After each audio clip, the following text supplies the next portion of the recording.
welcome to France in Focus. I'm Haxie Myers-Belkin. This week we're at a police training college just outside Paris. With the presidential election coming up and with the country still under a state of emergency, security is in the spotlight. And so too is the question of police brutality. The French have had a strained relationship at times with the forces of law and order, but nonetheless growing numbers of young people are signing up to join the force. We went to Saint-Malo to meet some new recruits. There are no live bullets being fired, but the atmosphere is tense. These trainee policemen are simulating a riot in an urban area. Welcome to the ENP in Saint-Malo. Here, some 300 men and women are training to join the national police force. Since the terrorist attacks in Paris in November 2015, applications for police academies across the country have skyrocketed. To take on as many candidates as possible, the training program has been shortened from 12 months to just 10. Orlan wants to be stationed in Paris.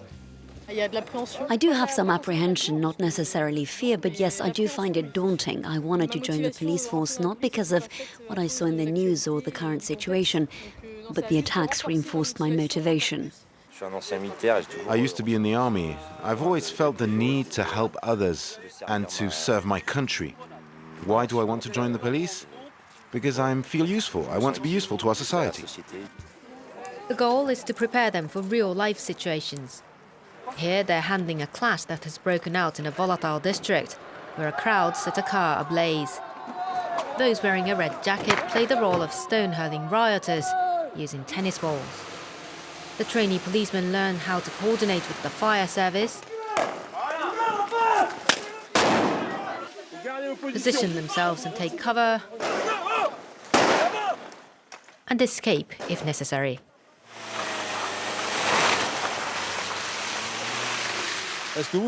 Did you see any problem there during the evacuation? You need to be quicker. Police officers need to have a basic knowledge of the law to enforce order. They also have to be able to cope with pressure and psychological strain, particularly in urban areas where they face insults and violence on a daily basis. They also take martial art lessons. Jean-François teaches them arresting techniques.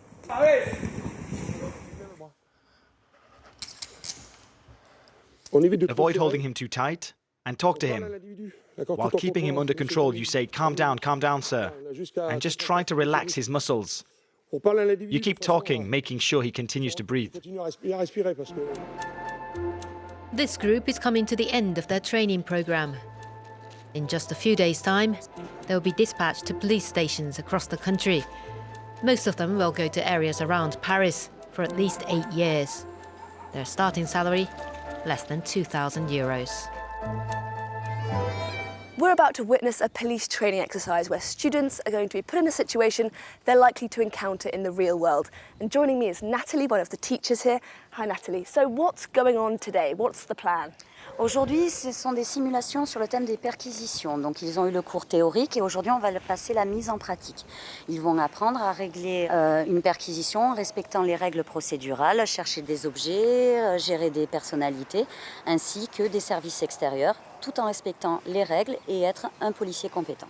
Excellent. Well, let's go and have a look. Allons-y.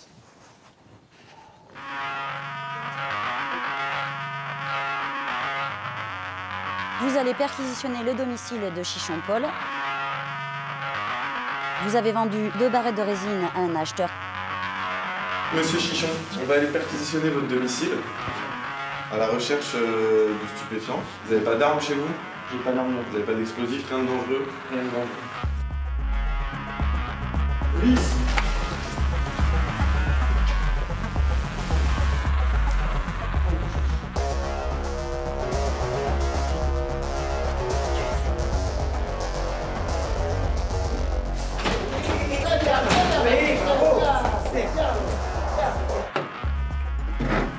Le chien a marqué, donc c'est un produit stupéfiant. Est-ce que c'est à vous, monsieur Chichon?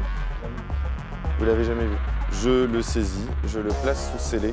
Votre scellé, ce serait quoi comme type de scellé? Dans du craft. Moi, j'ai plus besoin de vous. Donc, vous pouvez rentrer chez vous. D'accord. Allez, alors, cette simule, comment votre ressenti? Bizarrement assez bien passé parce que comme la brigade cynophile était là, ça met en confiance parce qu'ils savent ce qu'ils font, donc j'avais pas grand-chose à faire. Et tellement en confiance que quand ils sont partis, je me sentais un peu orphelin. Et j'aurais effectivement peut-être pu continuer ma perquisition, chercher... Ouais, pourquoi vous arrêtez? On n'a pas autre chose à chercher que du stup. Qu'est-ce qu'on peut chercher?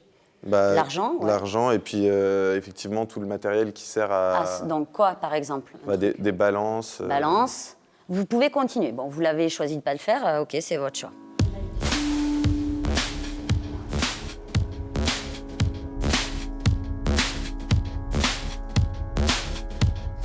The alleged brutal attack of a 22-year-old black man by police in February shone a harsh light on the often fraught relations between the police and young people living in France's most disadvantaged neighbourhoods. Successive governments have tried to find a solution, but to little effect. We take a look now at some of the factors behind a difficult relationship. Many will agree that the French police have all but abandoned the city's rundown suburbs, and it's a source of tension with young people living there.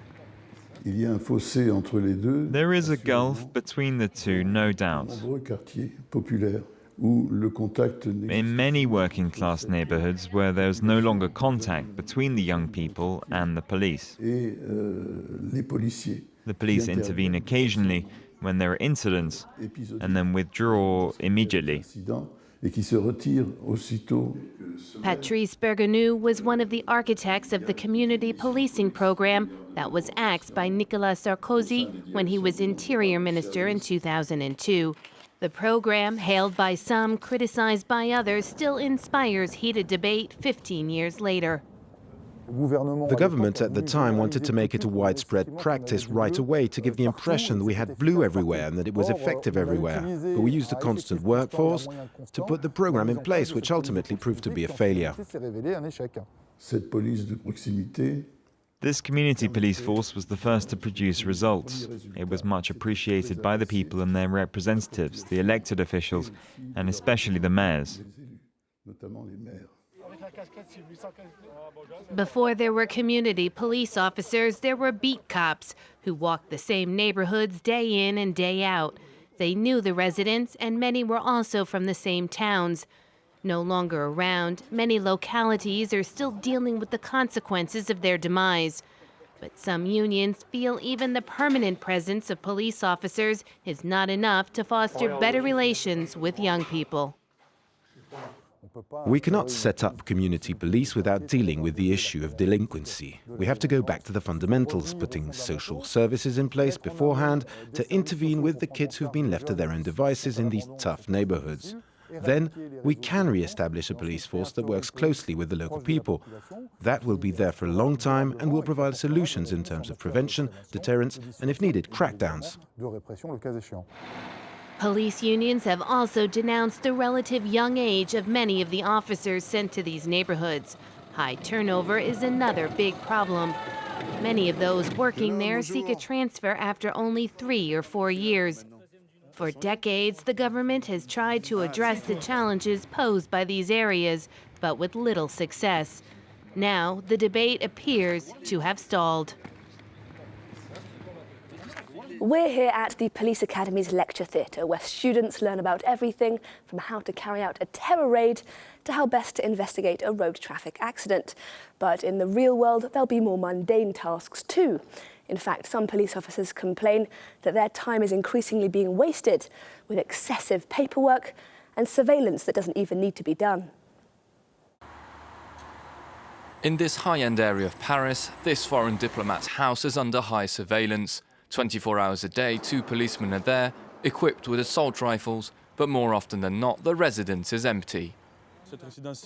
This house is pretty much empty all year round. We don't even know when the person is here or not. There are the Paris city cameras watching over, the house's security cameras and the person's own security detail. Watching over an empty building is not the police's job.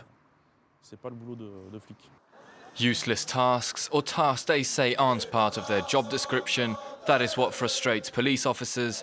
This fall, they cried out in anger and called for an end to these missions which take up their time on a daily basis. Amongst those, the administrative work. For a simple drugs case, the procedure involves over 100 pages, 30 reports, a process which takes up far too many hours. Policemen also lose a lot of time in hospitals. This morning in Bordeaux, an emergency team are called in to watch over an injured prisoner. According to the chief of police, that's nothing out of the ordinary. This is another prisoner we need to watch over, who's been in hospital since the 25th of December. There are 3 officers guarding him. 3 policemen on constant duty, 9 throughout the day. Those are considerable means for just 1 prisoner, under 24-hour surveillance in a team of police which only numbers 17 officers. According to them, this should be the duty of prison staff. But what can be done to lighten their workload? Now police officers are asking a more controversial question. Should they reduce the amount of protected individuals? Judges, journalists, politicians such as former prime ministers, there are over 160 today. Depending on their status, it is up to the Interior Ministry to decide on their level of protection, and they state all protections are justified and regularly re-evaluated. Of course we say stop. We do it regularly. We say it, but we also have to explain it and say why. According to the government, since the state of emergency, policemen's tasks have been centralised. 1,500 jobs and officers have already been reassigned. That brings us to the end of this week's show. You can, of course, catch it again on France24.com. Thank you very much for watching.